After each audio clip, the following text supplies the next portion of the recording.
Hey everybody, Eagle Run 23 here.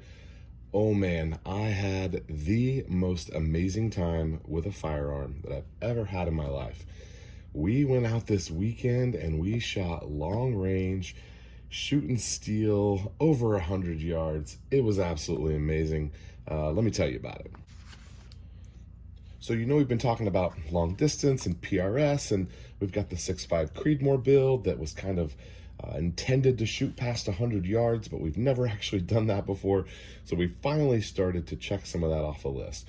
We went out to Fossil Point Shooting Grounds, which is up in Decatur. It's up in Decatur, Texas, and had an absolutely amazing time. Great facility. They've got 100-yard stuff, but they've also got all these berms set up, 253, 354, 450, all the way out to 1,000. Never in my wildest dreams did I think that I would be shooting steel at 850 yards. I did that this weekend, and it was crazy fun. So here's how this started. I found that there is a local PRS match, and I thought, well, that might be kind of fun. I think I should check it out. Then I see, oh, they have these, this long, not extremely long, but longer than 100 yards. They have this long range shooting range that you can go and shoot at. And I'm like, well, I'd like to go do that. Well, I call up there and ask some questions, and I find out they don't just let anyone go there. You've got to meet a couple of criteria, and they want to see you shoot. They kind of want to know who you are and all that kind of stuff, which I have no problem with. So I wasn't able to shoot in the PRS match because I wasn't qualified to shoot on the actual range. They said, if you're looking for a lesson, then that might be a good way to get qualified, or you can just come up sometime and we'll watch you shoot and kind of tell you about all the rules and then get you cleared. Well, I thought, I've kind of wanted a lesson anyway. I'm interested in this. I don't know anything about it. And guys, I highly recommend to you, if there's an opportunity for you to pay for an expert and take a class and learn knowledge from them, that's such a great way to spend your money. I think a lot of times, and I'm a part of this as well, I'm a hardcore DIY person. I'm gonna figure it out myself. I don't wanna ask for help. But there's experts who can help you skip some steps. And I skipped a lot of steps this weekend. And I'm not saying I shortcutted something, but what I did was I actually fast-tracked what I was doing, because it would have taken me months to get to where I was in just 4 or 5 hours working with some personal private help. It all started before we got to the range, and he went over all these things with me. He made a list of some things that I need: M-lock adapter, Harris or an Atlas bipod. Anyway, then we made this list here of what he was going to run me through. We talked about each one, why they're important, why they're in this order. And I knew right away that my position behind the rifle was going to be wrong.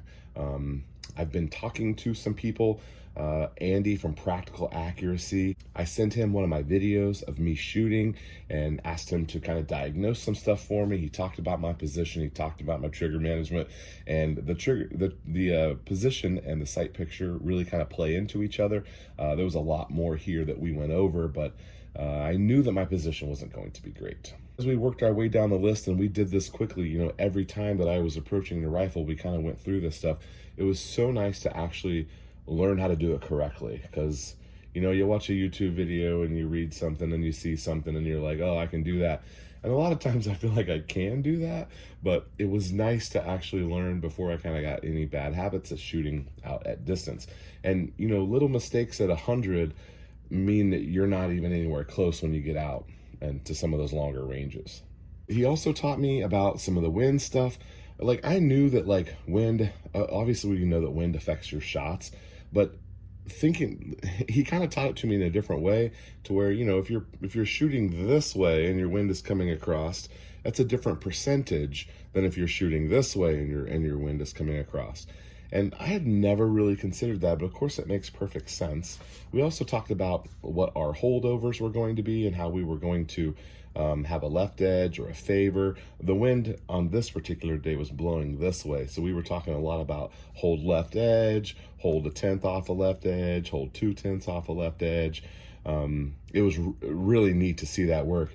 And I got to brag on myself a little bit here. Once we got out past the 100-yard mark, we started at 250. I went all the way out to 850. I fired around 30 rounds, and I only missed 2 shots. I missed one at 450, and I missed one at 650. and all the way out there on 850. I was 2 for 2. So pretty excited and jazzed about that. While we were there, we also started, he kind of taught me how to fill out my dope card and what sort of things I'm looking for here. And next time I go out, I need to look at cold bore. And this time I go out, I can try to, tweak these. And if the wind's different, all that kind of stuff. It was so great to learn that. This is the 6.5 Creedmoor. We've got a Live Free Armory upper and lower. It was a matched billet set, Live Free Armory handguard, 3D printed grip, and I don't remember the manufacturer of this rifle stock, but it's kind of not really suited for what my needs are, and I'm probably going to make an upgrade there. Inside here, Ballistic Advantage bolt, Ballistic Advantage barrel. She's 20 inches long and seems like a pretty good distance for what I was wanting to do. Vortex mount, Vortex Viper PST. This is a 5-25 optic. It's a big boy. It was the most I'd ever spent on an optic, and it's amazing how it works to actually know how to use it. Setting the 0 stop and dialing for elevation was just, yeah, I've seen it done, I've read about it, but I just didn't know what it was gonna be like, and it was freaking cool. Inside to here, we've got a Rock River Arms 2-stage trigger. This is a really nice trigger. I was very happy with it. So far, I've had 2 other people have shot this gun. They both love the trigger as well. Nice crisp break. It's got a nice, that second stage, you can feel the wall. It's steady, doesn't break unexpectedly, and then ready for you when you are. Now down here on the end, we are going to make some changes down here. I noticed that my rounds were ejecting forward, so I believe I'm a little over gassed.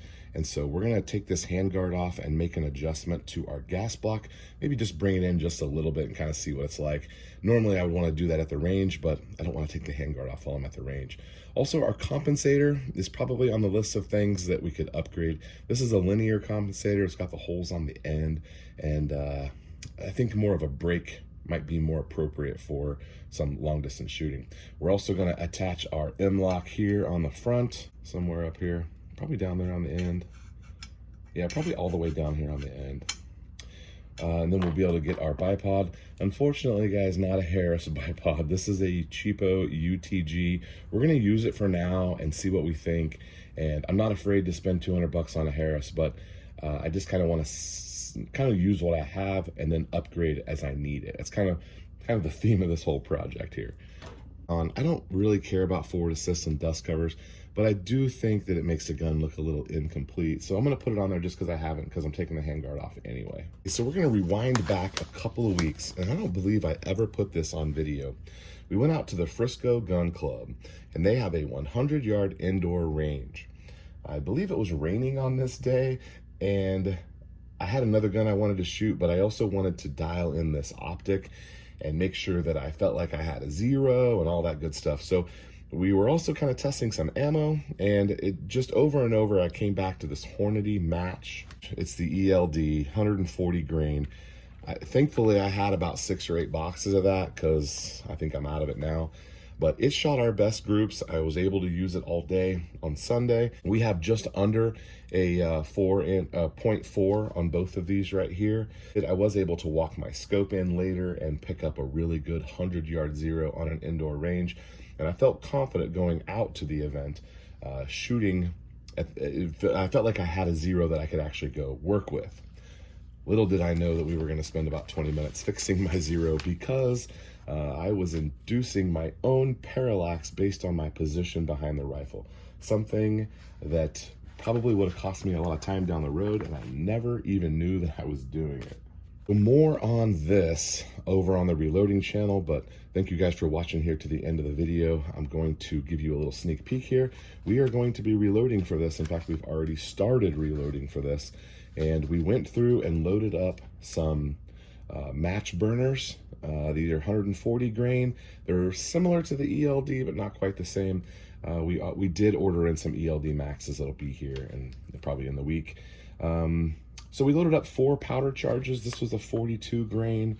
Seemed like it was okay. This one right here was a 41.5. Again, it was okay. Now these two, I felt like, this one I felt like probably did the best. I would like to test a few more powder charges. These are 10-shot groups. These are 5-shot groups. I think when I measured it, this was the best one. That was just right in the middle, high middle of our load range between the max and the minimum, so it was super comfortable. I probably could step on this a little bit more, and we might as we continue to test out those loads, but more on that over on Eagle Reloads. I think I am hooked on long range shooting. Ringing that steel at that distance was so unbelievably satisfying. Of course, I've seen it done 100 times. I've watched a ton of videos on it. It was just crazy to do it on my own. A couple of those, I was holding like half a mil off of the target, and it just doesn't seem right, but it freaking hits, and it was amazing. So I never would have had that level of success. I'm not a great shooter. I had a professional helping me, and if he hadn't have been making those wind calls and helping me dial my elevations, I would have been lost out there. This made it to where I had a really fun time and keeping me hungry to go back and do more. When I hit that 850, the very first shot I took, I was holding quite a bit off. And when I hit it, I immediately pulled the trigger and I didn't see it. And I go, I know I hit that. And he goes, wait for it. And then bang, the ring. It just took so long to get for us that we almost had a whole conversation before we heard it ring. Just so far out there, it was pretty cool. The wind was blowing pretty good too. So anyway, had a great time, guys. Go shoot long range. If you don't have a gun that can do it, you can get out there pretty far with a Grendel. There was even some guys that were shooting 2-3 400 with 223. So build a gun, borrow a gun, whatever you got to do. I think this stuff is super fun. I'm going to try to do a few videos on it. I did not film anything while I was out there. I was just enjoying it, and maybe I can try to do a better job of filming next time. All right, we're gonna get these parts swapped out, figure out what, if you got a stock recommendation for me, let me know. I think there is a Luth AR carbine that is adjustable. I don't think I want to go to the rifle length one like we have on our budget build here. I don't know. I could take this off and put it on there right away. That would definitely be an option, but I don't know. Let me know what you think. If there's a carbine length, something that maybe has a comb, maybe I really would like a longer toe as well. That one's kind of stubby, so something a little bit longer so I can get my bag up underneath there. All right, we'll leave it right there, guys. Thank you again for watching, and we'll see you on the next video.